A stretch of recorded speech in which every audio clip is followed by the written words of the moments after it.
Fishing is fun, but hooking is the only way. We're gonna show you how to catch some fish today. So hey guys, this is a report for September 28th. But first of all, I want to tell you a little bit about myself. I've been in the fishing industry for almost 30 years. I fish 3 or 4 times a week. Got friends that fish, customers. A lot of the guides, they all report to me, let me know what's going on in the area. So all the reports that I give you are really current, so you could actually go out in the next couple of days and find the fish or keep you from going to areas that aren't very productive right now. So let's get on with this report, and I want to talk a little bit about what's hot in the area.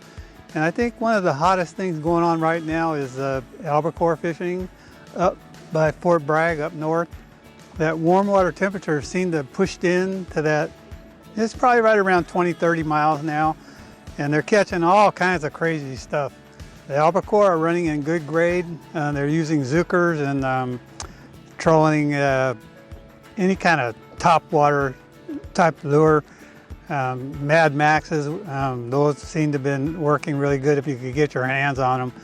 But they've been catching different kinds of tuna out there, sailfish, dorado. You know, they're just following that warm current. So if you're thinking about making that long trip out there, you probably should go online, look at the currents, and make sure that warm water is not going out. Make sure it's still coming in or staying put, so when you make that long drive that you don't have to go real far to get into those fish. Then we're going to come in a little bit closer to us, and outside the gate, there's a few guys still chasing salmon. And they're still catching some. It's really oddly that a lot of those fish should be already up in our river system, but they're not. And there's a lot of them that, they're still catching out there. You got to put your work in for them, but they seem to be pretty good sized fish in that 20 to 30 pound class. Trolling anchovies, basic stuff. If you didn't see my video on salmon trolling, I showed you how to make that harness where you put the wire in the anchovy to put a little bend to it to make it rotate correctly. And those are some of the things that you could adjust the bend to get it to spin fast or spin wide.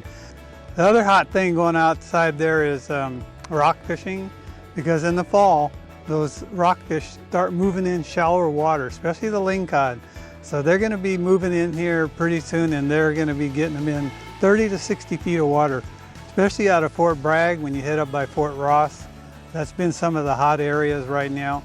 But rock fishing seems to be good no matter where you're going. The guys out of San Francisco, Farallon Islands catching a lot of rockfish. And pretty soon we got crab season coming up, so don't forget that's coming up in November. Halibut, they're still catching some halibut. I heard word that Tamales has been kicking out some nice fish. The North Bar, they're still getting a few. And it's all about, weather permitting, whether you can get out or not. One of the things I've heard a lot is that a lot of the guys are seeing salmon in the bay area or in the wharfs. They're seeing schools swimming around. And I'm just wondering, are those the ones that they planted out there, 3-4 years ago that seem to got lost and don't know where they're going? Who knows? We're going to know pretty soon, because, they're going to see the returns coming back to the hatchery. But they're inside the bay. The striper fishing has been a little bit slow. If you go in a little further to Carquinez, to Rio Vista, has been red hot. So this year, the fish seem like they never left. And I don't know, it could have been a couple things. One of the things is warm water, low water flows. And the other thing might have been the red tide. One of the issues, with the stripers not going out in the bay and the rock piles this year is because of the red tide that they had down there. So I think, the red tide takes a lot of oxygen contents out of the water. So those fish, I think, stayed in. So they were from Carquinez to Rio Vista, because all the guys that troll out there normally, they couldn't put their stuff down because they were catching so many fish. And one of the things that they were using is Yozuri deep divers, and they're trolling in 15 to 20 feet of water. They use 30-pound braid with a leader, about 4 foot, a 25 or 30-pound test. And you set it back about 80 feet behind the boat, go with the current, and you're scooting along at a pretty good speed.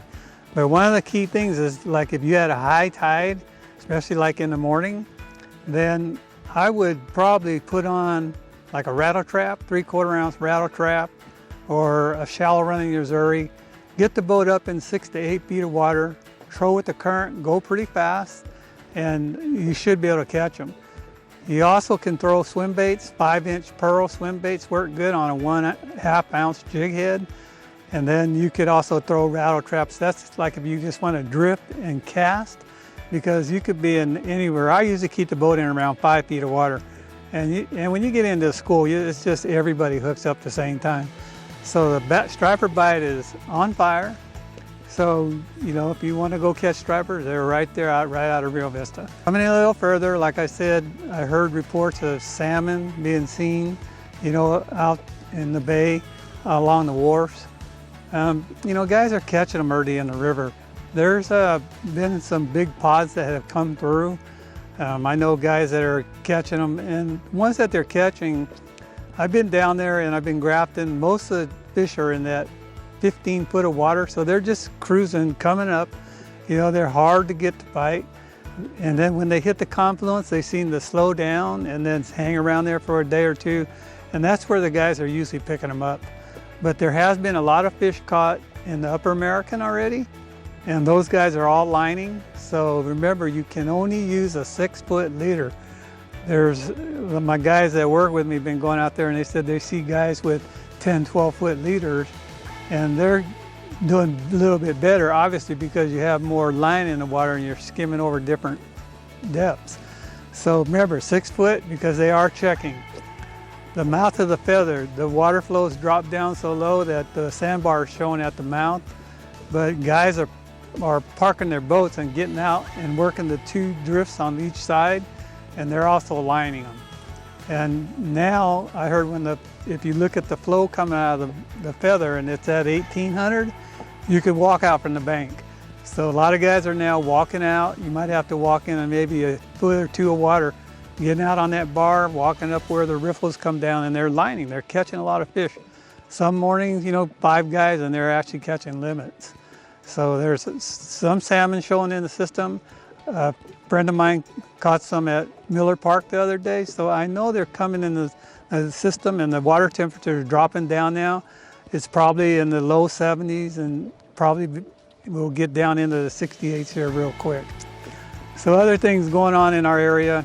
As you know, I've been bass fishing a lot, and I've been coming onto this fall pattern with spooning. Hey y'all, we're spooning!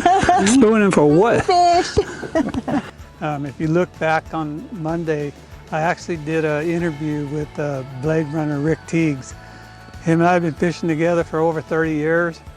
I do a lot of testing for him. He designs all these spoons. And I even told my producer, Denise, I said, look, if this guy, you put a spoon in his hand, you're gonna see a guy catch fish. He's just uncanny when it comes to spooning. So he gives you guys a lot of tips. So watch last Monday and you'll probably learn a lot. So we've been going out, we hit berryessa, and we're spooning over there. We're finding the bait balls. And I can't emphasize how important it is to have good equipment as far as meters, whether I use my GPS, I use my 2D sonar, I use live, I use everything. I locate them, I find the breaks, I know exactly where those bait fish are getting pushed up into, and you go there and you have a heyday, catching a lot of fish spooning. And we'll be coming out with a video here pretty shortly, and I explain everything to doing this spooning, because there is a technique to it. So keep an eye out for that video coming out soon. Other things going on, bass bite has been good at pardee. I heard comanche's pretty decent. You know, usually when we get this fall season coming in, but mainly it's the shortness of the days right now. The temperatures are still a little warm. It's cooling a little bit, but it needs to cool down a lot more. But it gives those fish that urge. They know that it's right around the corner and they're gonna be doing it.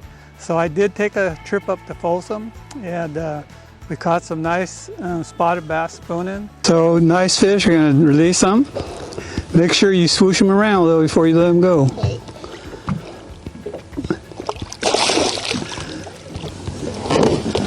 Whoa, he almost went too. He almost released me. We're releasing more today too. He almost went in. Should I switch Warren around too?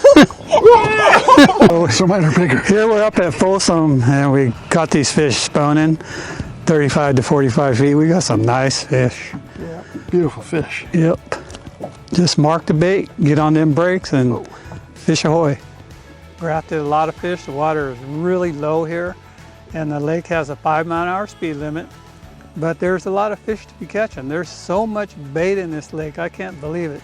There's so much threadfin shad and pond smelt in this lake. Sometimes I got over a bunch of fish, got over the balls of bait, but they don't bite because they're probably stuffed. So we backed off a little bit, fished a little bit deeper, and we actually caught some nice fish. So there's a lot of fish to be caught here pretty soon as the weather cools. As far as trout fishing, I heard berryessa has been pretty good, and you got to be in that 40 to 50 foot range. They're pulling speedy shiners about 2.5 to 3 miles an hour, and also shad wraps. Those will also work. I'm sure the mountain lakes are still pretty good, so I would, go online, make sure that you could access some of these lakes. Some of them I know you can't get into. Kokanee fishing is pretty much done for the year. I think it's over. I have a friend of mine go up to Stampede, and he went up to the major creek arm, and he did video where you could see all these kokanee heading up there to spawn, and they look like a red Chinook salmon. They're all red, hooked heads, and you see them. The water's so clear you can actually see them. So other stuff going in the area as far as watch if you want to take your kids out fishing. Fishing Game is still doing fishing in the city. Go on their website and they're stocking all the ponds with channel catfish.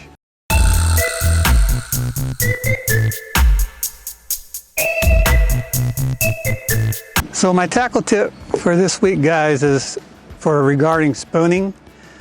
Tie direct. Don't put a clip on your line. I know a lot of you guys put a clip on there just to make it easy to change. You want to tie direct. So tie direct. Don't use no clip. And also, I want to add a little thing in on spooning, and you could watch on our videos, when we get them out here, is use monofilament line and use heavier line, because it'll actually keep the spoon from dropping too fast, where it'll flutter and you'll catch a lot more fish. So there's a lot going on now, and if you enjoyed my video, actually, you guys hit that like button, because it gives us a general idea, if the contents we're doing is correct. And please subscribe, because it helps my channel out. If you want, go to the bottom, leave me a comment, and I'll get back with you within 2 or 3 days. And you could ask me anything you want on any of the videos I've done in the past. So thanks for watching, and I'll see you guys next week.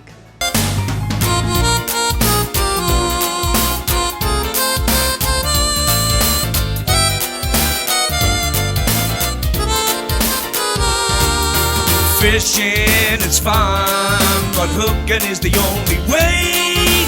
We're gonna show you how to catch some fish today.